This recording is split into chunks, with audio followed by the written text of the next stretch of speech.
Hi students, how are you today? I'm really fine to be with you in this class. I'm going to share with you or teach you. I'm really friend and philosopher and guide to all of you. Just stay connected with this video. If you get to know anything special from this video, please stay connected with this video. Today I'm going to share with you or teach you special grammar section, teach you how to interchange a degree from one form to another degree. So without changing its meaning. So let's get started the class. Interchange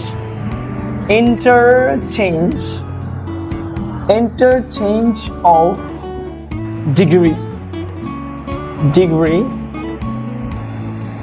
of comparison.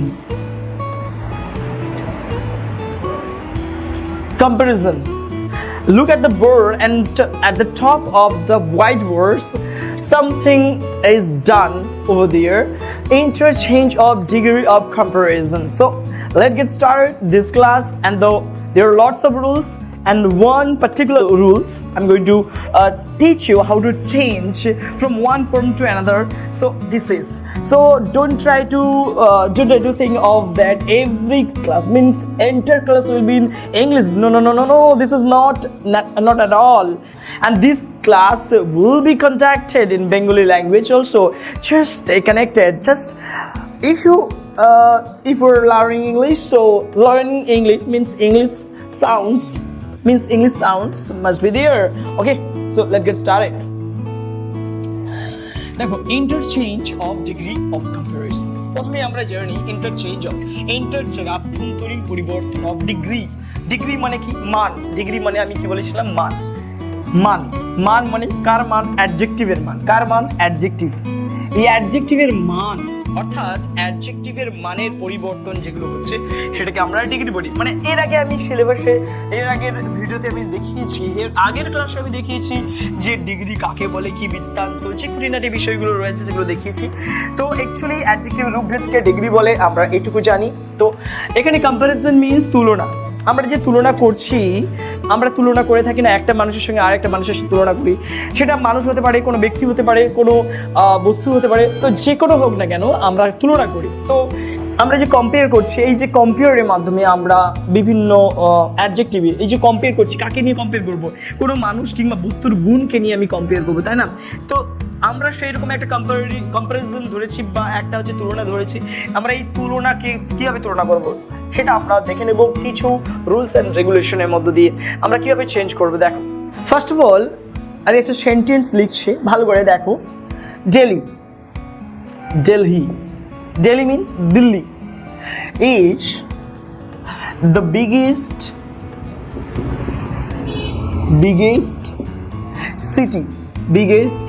city in India. দেখো, প্রথমেই একটা sentence দেখো যে Delhi is the biggest city in India. Delhi is the biggest city in India.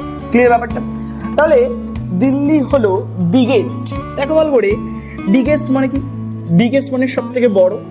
Okay, city শহর in India. এই সেন্টেন্সটার মধ্যে আগে আমরা সেন্টেন্সের প্রত্যেকটা অংশ পার্টস অফ স্পিচটা দেখে নিই, তাহলে আমাদের একটা ফর্মুলা তৈরি করতে আমাদের সুবিধে হবে।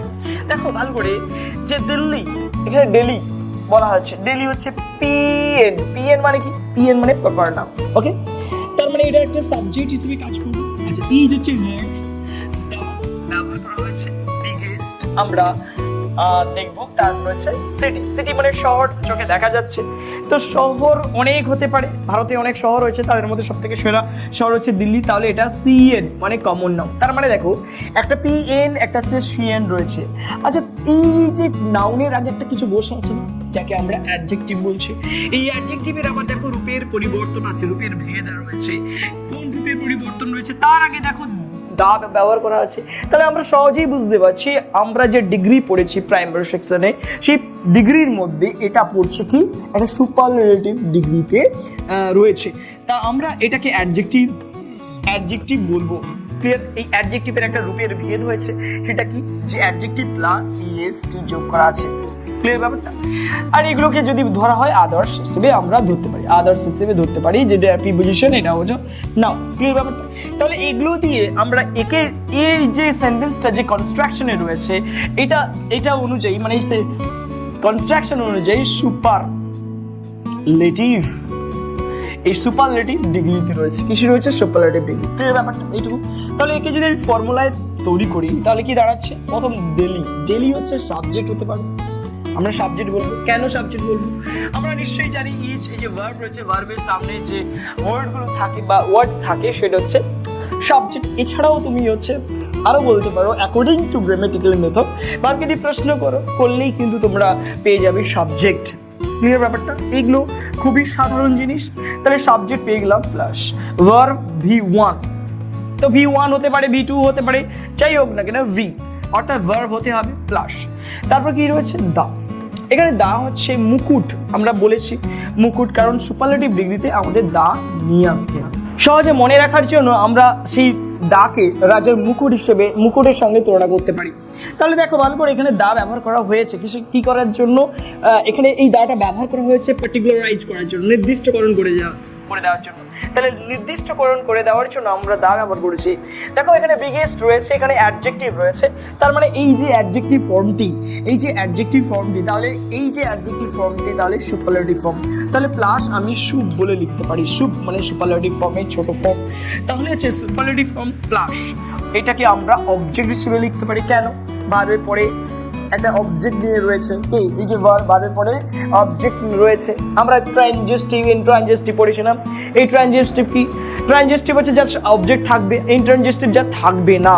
তো দেখো এখানে ট্রানজিটিভ ভার্ব হিসেবে বি ভার্ব একটা অ্যাকশন কাজ করছে। যাই হোক আমরা কিন্তু এই যে অবজেক্ট পাচ্ছি। তারপরে রয়েছে প্লাস আদার্স মানে অন্যান্য গুলো যেগুলো থাকছে সেগুলোকে আমরা আদার্স হিসেবে গণ্য করছি। ঠিক আছে? তাহলে একটা ফর্মুলা যেভাবে তৈরি করা হলো সুপারলেটিভ ডিগ্রির ক্ষেত্রে, আমরা এইরকম ভাবে একটা ফর্মুলা বেসিসে আমরা কি করতে পারি? এইরকম একটা ফর্মুলা তো ক্রিয়েট করতেই পারি। তাহলে subject plus verb plus the plus superlative form plus object plus others, এটা সব সুপারলেটিভ ফর্মে বা সুপারলেটিভ ডিগ্রির একটা কি রয়েছে? ফর্মুলা। ক্লিয়ার ব্যাপারটা? এবার আমরা আসি কম্পারেটিভ ডিগ্রি। তাহলে কম্পারেটিভ ডিগ্রিতে চেঞ্জ করবো কি করে? তাহলে চলো কম্পারেটিভ ডিগ্রি কীভাবে ফর্মুলা তৈরি করা হচ্ছে এইগুলোকে দিয়ে। দেখো ভালো করে দেখো সাবজেক্ট, তাহলে আমি যদি সাবজেক্ট রাখি, ঠিক আছে, তাহলে দেখো কম্পারেটিভে আমরা দেখবো সাবজেক্ট আগে রেখে দিই, কম্পেয়ার করব। তার মানে কি? আমার এখানে সিঙ্গুলার রাখতে হবে, তবেই তো আমি কম্পেয়ার করতে পারবো, কারণ কম্পারেটিভ বা কম্পেয়ার আমরা দুইজনের মধ্যে বেশি করি। তো দেখো ভালো করে যে সাবজেক্ট রয়েছে প্লাস ভার্ব, দা কেবলমাত্র কিসের জন্য ব্যবহার করা হচ্ছে? মুকুট, রাজার মুকুট। তার মানে কি? এখানে যেখানে নির্দিষ্টকরণ করা হচ্ছে, তাহলে আমাদের এখানে নির্দিষ্টকরণের কোনো ব্যাপার নেই, যার কারণে আমরা তখন আর কি রাখছি না? দা রাখছি না, তখন হচ্ছে প্লাস আছে। এবার সুপারলেটিভ ফর্ম থেকে আমরা কি ফর্মে নিয়ে যাব? কম্পারেটিভ ফর্মে নিয়ে যাব। ক্লিয়ার ব্যাপারটা? তাহলে কম বলে লিখে দিলাম সহজে বোঝানোর জন্য, যেটা হচ্ছে কম্পারেটিভ ফর্ম। তাহলে কোনটার ফর্ম কম্পারেটিভ ফর্ম? এই যে বিগের হচ্ছে কম্পারেটিভ ফর্ম কি হবে সেটা বসাতে হবে। তাহলে বিগের কম্পারেটিভ ফর্ম কি? বিগার। ওকে, তো এখানে দেখো তারপরেই আমরা বসাবো কিছু পরিবর্তন। সেটা কি? আমরা হচ্ছে কারোর সঙ্গে কারোর চেয়ে কে কতটা ভালো তার জন্য দেখানোর জন্য কি করছি? আমরা দেন নিয়ে আসছি। আর যে অনেক ভারতে অনেক শহর রয়েছে, তাদের মধ্যে শহর পুরো কমন একটা জাতিকে বুঝিয়ে দেওয়া হচ্ছে কি? শহর পুরো জাতি বা শহর পুরো একটা অংশ। ঠিক আছে? তার জন্য এনি আদার ধরে নেওয়া হচ্ছে, এনি আদার ধরে নেওয়া হচ্ছে প্লাস অবজেক্ট। তাহলে বোঝো এনি আদার প্লাস অবজেক্ট, অর্থাৎ এখানে যেটা হবে সেটা হচ্ছে কি? সিএন। তাহলে এখানে হচ্ছে সিএন হচ্ছে, তাহলে এনি আদার কি আছে? সিটি হতে পারে, তার বা এখানে অবজেক্ট যেটা থাকবে সেটা বসবে। তার মানে কি? এটা সিঙ্গুলার। তাহলে এটা সিঙ্গুলার। তার মানে বোঝো যে আমরা যখন কম্পারেটিভ করি তখন কি আমরা আমাদের যে সিঙ্গুলার সঙ্গে আরেকটা সিঙ্গুলারের সঙ্গে কি হচ্ছে? আমরা তুলনা করছি। ক্লিয়ার ব্যাপারটা এইটুকু? তাহলে subject plus verb plus comparative form plus than any other plus object plus others যদি থাকে তো অবশ্যই আদার্স দেবে। এই সাপেক্ষে তাহলে আমরা কি পরিবর্তন ঘটাতে পারি? দেখো ভালো করে যে এর থেকে আমরা তাহলে এই সেন্টেন্সটির সাপেক্ষে আমরা কিভাবে কম্পারেটিভ করতে পারি। তাহলে এটা কিসের ফর্মুলা হলো? Comparative form. তাহলে কম্পারেটিভ ফর্মের ফর্মুলা হলো। তাহলে চলো যে কিভাবে পরিবর্তন হচ্ছে দেখো। তাহলে আমাদের সাবজেক্ট ছিল এটা ডেলি, তাহলে ডেলি হচ্ছে সাবজেক্ট, রেখে দিলাম। বেশ, এরপরে কি বলেছে? ভার্ব, তাহলে ভার্ব থেকে গেল, তাহলে ভার্বটাকে ইজ, তাহলে আমরা ইজ রেখে দিলাম। যেহেতু এটা সিঙ্গুলার তাই ইজ হবে। যেহেতু টেন্স ধরো, তাহলে এটা কি কোন টেন্সে রয়েছে? প্রেজেন্ট টেন্সে রয়েছে, তাহলে প্রেজেন্ট টেন্সে আমরা ইজ দেবো, কিন্তু ওয়াজ তো দেবো না, তাহলে ইজ দেবো। তাহলে ভার্ব এসে গেছে, তাহলে ভার্ব হয়ে গেল। এবার রয়েছে কি? Comparative form. এবার আসো যে কম্পারেটিভ ফর্ম করতে গেলে কি করতে হবে? আমাদের হচ্ছে এখানে দা কাটতে হবে, তার মানে আমাদের এখানে দা তুলে দিতে হবে। আর এই যে সুপারলেটিভ ফর্ম রয়েছে এর কম্পারেটিভ ফর্মে নিয়ে আসতে হবে। তাহলে আমি যদি বিগ লিখি, এখানে বিগ লিখি, তাহলে এই বিগের হচ্ছে কম্পারেটিভ ফর্ম কি? তাহলে বিগ লিখলে তাহলে দেখো সিভিসি মানে কি? Consonant vowel consonant. তাহলে এই কন্ডিশনে আসছে মানে কি করতে হবে? আরেকটা কনসোনেন্ট বসাতে হবে ঠিক তারপরে অংশ। এই তাহলে জি ডবল জি ই আর বিগার, তাহলে বিগার হয়ে গেল। এরপরে আসছে দেন। তাহলে আমরা ডিফারেন্সিয়েট করার জন্য, পার্থক্য তৈরি করার জন্য আমরা কি হচ্ছে? দেন নিয়ে আসছে, এনি আদার, এই পুরো অংশটা বসে গেল। ক্লিয়ার ব্যাপারটা? এরপরে দেখো ভালো করে যে দেখো সিটি রয়েছে, সিটি মানে কি? আমাদের অবজেক্ট ছিল। সিটি কি? আমাদের হচ্ছে অবজেক্ট হিসেবে ব্যবহার করা হয়েছে। তাহলে এটা যদি অবজেক্ট, তাহলে এর অবজেক্ট কোনটা হবে? সিটি। তাহলে তোমরা হচ্ছে সিটি বসিয়ে দাও, তার মানে এটা হচ্ছে অবজেক্ট হিসেবে কাজ করছে। প্লাস এরপর আদার্স কি? ইন ইন্ডিয়া, তাহলে ইন ইন্ডিয়া। তাহলে বোঝো Delhi is bigger than any other city in India. তাহলে দেখো যে আগের সেন্টেন্সের সঙ্গে পরের যে সেন্টেন্সের যে পরিবর্তন হলো, তাহলে এর অর্থের পরিবর্তন হলো কিনা দেখো। Delhi is the biggest city in India. ভারতবর্ষে দিল্লি হচ্ছে সব থেকে বড় শহর হিসেবে বিবেচিত। তাহলে এখানে বলছে কি? Delhi is bigger than any other city in India. ভারতবর্ষে যে কোনো সিটি, অর্থাৎ এনি আদার সিটি, যে কোনো শহর থেকে, মানে দ্যান মানে থেকে, দিল্লি অর্থাৎ দিল্লি হচ্ছে অধিকতর বড়। তাহলে বোঝা গেছে? তাহলে আমরা সুপারলেটিভ থেকে কম্পারেটিভ ফর্ম করলাম এবং তার সঙ্গে যে ফর্মুলাগুলো তৈরি হয় সেইগুলো সম্পর্কেও অ্যানালাইসিস করলাম যে কিভাবে একটা ফর্মুলা তৈরি হয়েছে। এই সেন্টেন্স কনস্ট্রাকশনের ওপর এইরকমভাবে পরিবর্তন। তাহলে একটা বাকি থেকে গেল পজিটিভ ডিগ্রি। চলো এইগুলোকে দিয়ে পজিটিভ ডিগ্রির ফর্মুলা তৈরি করি এবং তার উপর দিয়ে প্র্যাকটিস করি। তাহলে এর উপর প্র্যাকটিস করি এই উদাহরণটার উপর। তাহলে দেখো এখানে যেমন এখানে একটা সুপারলেটিভের ফরম্যাট রয়েছে, অর্থাৎ ফর্মুলা রয়েছে, এখানে রয়েছে কম্পারেটিভে রয়েছে, তাহলে পজিটিভ কি হবে না? চলো এটা হচ্ছে পজিটিভে আমরা বানাবো। তাহলে দেখো পজিটিভে বানাতে গেলে কি বলবো? দেখো এখানে আমরা দেন কিসের জন্য নিয়ে এসেছিলাম? দেন ডিফারেন্সিয়েট করার জন্য, কম্পেয়ার করার জন্য। তাহলে দেন থাকবে না, দেন যেহেতু থাকছে না তাহলে কম্পারেটিভ ফর্ম থাকবে না। তাহলে দেখো কম্পারেটিভ ফর্ম যেখানে থাকছে না তাহলে এখানে কি হবে? এখানে তাহলে পজিটিভ ফর্ম আসবে। এনি আদার কেটে গিয়ে নো আদার, অর্থাৎ নেগেটিভ নিয়ে আসতে হবে। এই no other object plus others. তাহলে এইটুকু অংশটাকে আমরা কি করবো? এই যে অংশটাকে আমরা সামনের দিকে সাবজেক্ট হিসেবে ব্যবহার করবো। তাহলে দেখো তাহলে হবে কি? নো আদার প্লাস অবজেক্ট হতে হবে, no other object plus others. তাহলে দেখো no other plus object plus others রয়েছে, প্লাস ভার্ব ব্যবহার করতে হবে। আচ্ছা বোঝো, এই যে নো আদার এটা আমাদের মেন সাবজেক্ট যদি হয় তাহলে বলো এটা সিঙ্গুলার না প্লুরাল ফর্ম? দেখো ভালো করে দেখো, এখানে নো আদার অবজেক্ট ব্যবহার করতে হবে। এই যে এই অংশটুকুই দেখো যে এটা সিঙ্গুলার, তাহলে সিঙ্গুলারের জন্য কি ধরনের ভার্ব বসতে পারে? তাহলে সিঙ্গুলার টাইপ ভার্ব বসবে according to tense. Okay, plus as কিংবা শো। এই কখনো অ্যাজ বসাতে হবে, কখনো শো বসাতে হবে। এর হচ্ছে এই পজিটিভ সেন্টেন্সে বা পজিটিভ ডিগ্রির একটা ফরম্যাট রয়েছে কি? As condition, so as condition. তাহলে দেখো অ্যাজ কিংবা শো ব্যবহার করতে পারি। Plus positive form plus as বসাতে হবে, প্লাস কি থাকবে? সাবজেক্ট। তাহলে আমরা বুঝতে পারছি যে নিচের যে ফর্মুলাটা গঠন হয়েছে কিসের ফর্ম? সেটা হচ্ছে পজিটিভ ডিগ্রি ফর্ম। তাহলে এই যে ফরমেশনের ওপর, এই যে ফর্মুলার ওপর আমরা কি করি, ঠিক এর পরিবর্তন ঘটাই, এই এক্সাম্পলটা পরিবর্তন ঘটাই। তাহলে এই পজিটিভ ডিগ্রিতে আমরা কার কি রূপান্তর আনতে পারি, যে অর্থটাকে ঠিক রেখে। চল এখানে আমরা যদি রূপান্তর করি, তাহলে প্রথমে আমরা কি লিখতে পারি, নো আদার। নো আদার আমরা আসবো।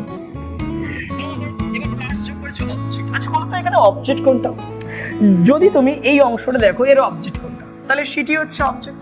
তার মানে আমরা সিটি কথাটা লিখতে পারি, সিটি অবজেক্ট প্লাস তারপরে কি আদার্স বলেছে, এই যে others, others in India, India. তাহলে দেখো যে no other city in India, এই পর্যন্ত ক্লিয়ার। এরপরে আসি ভার্ব, তাহলে ভার্ব বসাতে হবে। তাহলে এখানকার ভার্ব কি, এখানে ডেলি, ডেলি ছিল, ডেলি, এই ডেলি জন্য হচ্ছে আমরা ইজ বসিয়েছিলাম অ্যাকর্ডিং টু টেন্স। তাহলে যেহেতু আমার প্রেজেন্ট টেন্সে আর এটাও সিঙ্গুলার, সেই জন্য আমরা কি ব্যবহার করতে পারি, ইজ অনার্সে বসাতে পারি, ইজ অনার্সে বসাতে পারি। তাহলে ভার্ব আমার কমপ্লিট। এরপরে কি রয়েছে, অ্যাজ, এরপরে অ্যাজ কিংবা শো ব্যবহার করতে পারি, প্লাস এখানে পজিটিভ ডিগ্রি। আচ্ছা পজিটিভ ডিগ্রি কার, অ্যাডজেক্টিভের। তাহলে দেখো এখানে বিগার ছিল, তাহলে বিগারের পজিটিভ কি হবে, আমরা এর আগের লেসনে বলেছি যে বিগারে হচ্ছে পজিটিভ ডিগ্রি হচ্ছে বিগ। তাহলে আমরা কি বসাবো, বিগ কথাটা বসাবো। ক্লিয়ার ব্যাপারটা? তাহলে দেখো এটা সুপারলেটিভ ফর্ম, এটা কম্পারেটিভ ফর্ম, এটা হচ্ছে পজিটিভ ফর্ম। এরপরে কি অ্যাজ, আবার অ্যাজ, তাহলে তুলনা করা হচ্ছে পজিটিভ। দেখো অ্যাজ বা শো, আচ্ছা শোটা কোথায় বসে, অ্যাকচুয়ালি নেগেটিভের জন্য কিন্তু শো বসে। কোথাও দেখা যাচ্ছে অ্যাজ বসাচ্ছে, কোথাও শো বোঝাচ্ছে, আবার শো অতিরিক্ত অর্থে কিন্তু ব্যবহার করা হয়। তাহলে ভালো করে দেখো, তাহলে অ্যাজ কিংবা শো বসানো হচ্ছে, তাহলে শো বিগ, এটাও কার্যকরী। তাহলে বিগ, অ্যাজ, অ্যাজ, এরপরে সাবজেক্ট। আচ্ছা বলো তো এখানে সাবজেক্ট কোনটা, এখানে দিল্লি, ডেলি হচ্ছে, দিল্লি কিংবা ডেলি হচ্ছে আমাদের সাবজেক্ট। তাহলে আমরা কি বসাতে পারি, ডেলি, ডেলি বসাতে পারি। দেখো Delhi, no other city in India, মানে ভারতবর্ষে কোনো শহরই নয়, is as so big as Delhi, দিল্লির মতো এত বড় কোনো শহর হয় না। তাহলে এর থেকে কি বোঝানো হচ্ছে যে দিল্লি হচ্ছে ভারতবর্ষের সব থেকে বড় শহর, হ্যাঁ কিনা? তাহলে আমরা তিনটে ফর্ম জানলাম, আমাদের ডিগ্রির যে ফর্মুলাগুলো রয়েছে তাদের মধ্যে যে ফর্মুলা রয়েছে সেগুলোর মধ্যে তিনটে আমরা জানলাম। ক্লিয়ার ব্যাপারটা? প্রথম হচ্ছে Delhi is the biggest city in India, তার পরিবর্তন কি হলো, Delhi is bigger than any other city in India, সেটা হচ্ছে কম্পারেটিভ ডিগ্রি। তারপরে দেখো পজিটিভ ডিগ্রিতে কি রয়েছে, no other city in India is so big as Delhi. Clear ব্যাপারটা? আপাতত এই ফর্মুলার সাপেক্ষে আমরা বিভিন্ন ধরনের এক্সাম্পল করতে পারি, এই ফর্মুলার সাপেক্ষে অনেক প্র্যাকটিস করতে পারি। আর ভালো করে প্র্যাকটিস করতে হবে, যদি আমরা এইগুলোকে কি করতে পারি, আত্মস্থ করতে পারি। তাহলে এগুলো যদি খাতায় না রেখে, অর্থাৎ এই যে ফর্মুলাগুলো খাতায় না রেখে মাথায় রাখার চেষ্টা করো, কোনো খাতা ছাড়াই তুমি হচ্ছে যে কোনো example according to this format তুমি হচ্ছে কি করতে পারো, সমাধান বা সলভ করতে পারো। এইরকম আত্মস্থ করতে হবে, এইরকমভাবে প্র্যাকটিস করতে হবে। তো আজকের ডিগ্রির একটা ছোট্ট অংশ সেকেন্ড পার্টের মধ্যে আমি আলোচনা করলাম, আর এই ক্লাসটা অবশ্যই তোমরা স্কিপ না করে তোমরা পুরোপুরি দেখো, এবং এখানে যে ক্লাসটা হলো তাতে যদি কোনো সমস্যা হয়ে থাকে কমেন্ট বক্সে কমেন্ট করে জানাতে পারো যে আরও কিছু সমস্যা যদি থাকে, আর তোমাদের তরফ থেকে যদি আরো বিশেষ কিছু থাকে অবশ্যই সেখানে কমেন্ট করতে পারো। তো আজকের ক্লাসটা তোমাদের জন্য অনেকটাই সেরা হলো। Thank you so much for having this video. Stay connected and subscribe and follow, likes all of you.